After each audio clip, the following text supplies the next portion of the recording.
भारत में टमाटर को लेकर चर्चाएं हैं, तो वहीं मोहित फरगनी ने यूसीसी को लेकर कहा कि मोहसिन रजा ऐसे बयान ना दें, यूसीसी पर सब फैसला आएगा तब हम देखेंगे। अगर यूसीसी हमारे खिलाफ हुआ तब हम विरोध करेंगे, अगर हमारे खिलाफ नहीं हुआ तब हम उसका समर्थन भी करेंगे। एआईएम पार्टी के जिलाध्यक्ष मोहित फरगनी ने किया ऐसा क्या बोल दिया जो सुनने वाले थे हैरान हो गए। मोहित फरगनी जिलाध्यक्ष ने कहा कि आलू, प्याज, टमाटर रोजमर्रा की चीज़ें सरकार को नहीं दिखती, तो वहीं उन्होंने सिर्फ ये दिखता है कि किस तरह से हिंदू भाई और मुस्लिम भाई को लड़कर वोट बैंक पक्का किया जाए। पसमानदा समाज को लेकर मोहित फरगनी ने कहा कि भाजपा सिर्फ बोलती है, करती कुछ नहीं है। आदाब, नमस्कार, सत श्री अकाल। मैं हूं आपके साथ फरहाना खान। हमारे साथ बात करने के लिए बने हुए हैं एआईएम के जो जिलाध्यक्ष हैं मोहित फरगनी जी। आइए बात करते हैं उनसे, कुछ मुद्दों पर बात करेंगे और जानेंगे उनकी सोच को लेकर कि आखिर वो किस नजरिए से देख रहे हैं। मोहित जी, सबसे पहले आपसे ये जानेंगे कि जो यूसीसी का जो तेजी से वायरल हो रहा है, तो आप किस नजरिए से इसे दे रहे हैं? देखिए, मेरी नज़र में जो मैं समझता हूँ, जो कॉमन सिविल कोड का एक शगुफा चला है, जो मुद्दा बना है, हर जहाँ देखो तो कॉमन सिविल कोड की बात हो रही है। ये 2024 के चुनाव के लिए एक मुद्दा बनाने की तैयारी है, ताकि भाजपा जो है अपनी परफॉर्मेंस को बेहतर कर सके, क्योंकि अब इनके पास कोई मुद्दा तो बचा नहीं है। भाई, इतनी बेरोजगारी है और कारोबारियों के बुरे हालात हैं, और अब धर्म भ्रम का माहौल है, अफरा तफरी है, और नौकरियां बिल्कुल नहीं हैं, कारोबार बहुत बुरे हैं, व्यापारियों की बुरी हालत है, जीएसटी ने सबको तोड़ मरोड़ कर रख दिया है। तो अब इन हालातों में 2024 लोकसभा में किस उससे जाएंगे?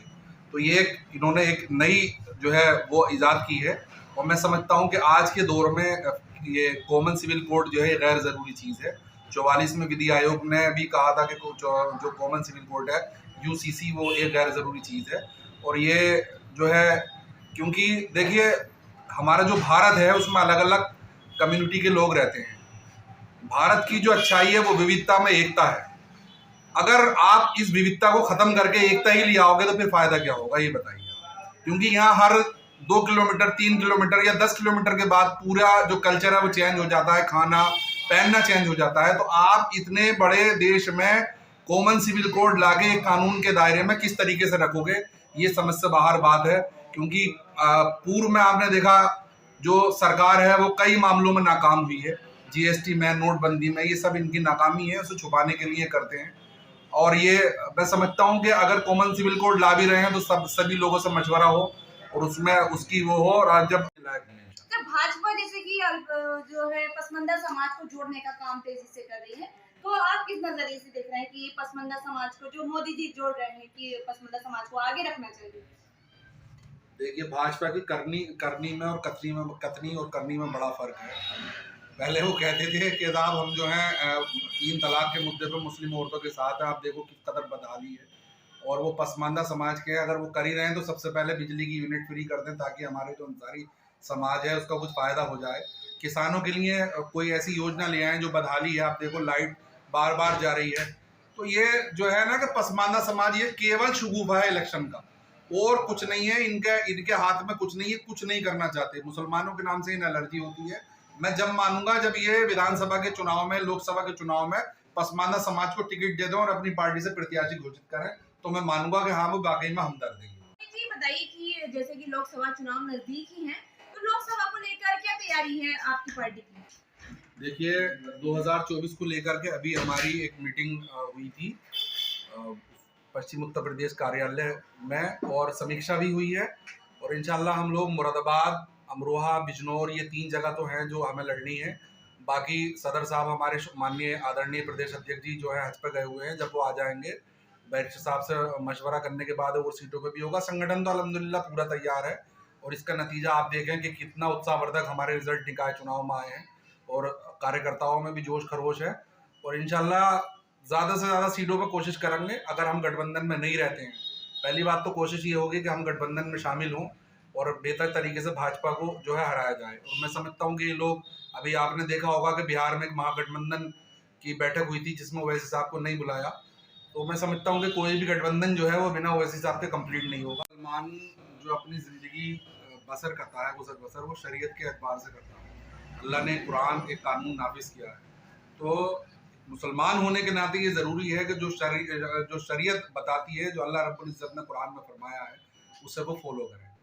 अभी तो क्योंकि अभी इसका कोई ड्राफ्ट आया नहीं है, तो पहले से ये बयानबाजी करना मैं समझता हूँ अभी जल्दबाजी होगी। एक ड्राफ्ट आ जाएगा, किस तरीके का होगा, हो सकता है कि हमारे खिलाफ ना हो। अगर ये हुआ कि भाई वो हमारे खिलाफ हुआ तो हम उसका पूरा विरोध करेंगे, और इंशाल्लाह हम तो वही फॉलो करेंगे जो कुरान हमें बताता है और शरीयत हमें बताती है। कुरान और शरीयत कहीं भी ये नहीं कहता कि आप अपने देश का विरोध करो, आप अपने मुल्क से गद्दारी करो, आप अपने मुल्क से, बल्कि कुरान ये कहता है कि जिस मुल्क में आप रहते हो उसके साथ मोहब्बत, उसके साथ देशभक्ति करो। यही इस्लाम है। इसका हम पूरी तरीके से विरोध करें।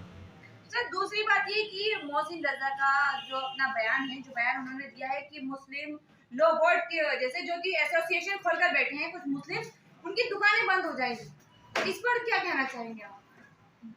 ये देखिए, मोहसिन रजा साहब जो हैं वो अपना जो उनका मंत्रालय है उसे बेहतर तरीके से चलाएं। अभी हज जो हुआ है, ये लोग मक्का में थे, किस कदर बदहाली थी उनकी। मेरे प्रदेश अध्यक्ष शौकत अली साहब ने उन्हें गिनाया था। अब जो वो कह रहे हैं कि मुस्लिम पर्सनल लॉ जो है वो दुकानें खोल रहे हैं, तो इस सच्चाई को देखिए जाके और इसकी हकीकत को परखिए। मैं समझता हूँ कि ये भी उनका गैर ज़रूरी बयान है, ये भी एक वो कर रहे हैं। भाई कहीं ना कहीं मुस्लिम पर्सनल लॉ बोर्ड जो है उसकी एक अहमियत है, और वो एक जो है अच्छी तरीके से अपने निज़ाम को चलाने, कहीं ना कहीं हर चीज़ में कमी होती है, हर इंस्टीट्यूशन में, उसमें भी है, लेकिन दूर हो जाएंगे। और ऐसा नहीं है कि कोई नई चीज़ है, मुस्लिम ये पुराने दौर से, यानी मुगलों के दौर से और उससे भी पहले से चल रहा है। और जो हमारे और जो कम्युनिटी धार्मिक वो हैं, उनको चलाने के लिए उनके कल्चर हैं, उनको लिए ये बोर्ड बनते हैं, और इसी में से एक मुस्लिम पर्सनल लॉ बोर्ड है। और मैं समझता हूँ कि ये जो बयान मोहसिन रजा साहब का है वो गैर ज़रूरी है, और जो है उन्हें अपने मंत्रालय पर और हज के उस पर ही ध्यान देना चाहिए। जो बदहाली हुई है उसे दुरुस्त करने की कोशिश करें। लखनऊ में हज हाउस देखो उसकी क्या हालत है, तमाम कूड़ा और करकट उसमें पड़ा है, उसे बेहतर करने पर ध्यान दें, और जो है सरकार को बेहतर काम करना चाहिए, इस तरीके की बातों से बचना चाहिए। जो मुरादाबाद के सांसद हैं एसटी हसन, उनका भी बयान वायरल हो रहा है कि जो कुरान में लिखा हुआ है हम सिर्फ उसी को मानेंगे, हम इन चीजों को नहीं मानते, और जो मुसलमान इसका समर्थन कर रहे हैं वो न। ये थे हमारे साथ AIMIM पार्टी के जिला अध्यक्ष जी, जिन्होंने अपनी बात जो है हमारे सामने रखी। हमने काफी सवाल पर उनसे चर्चा की।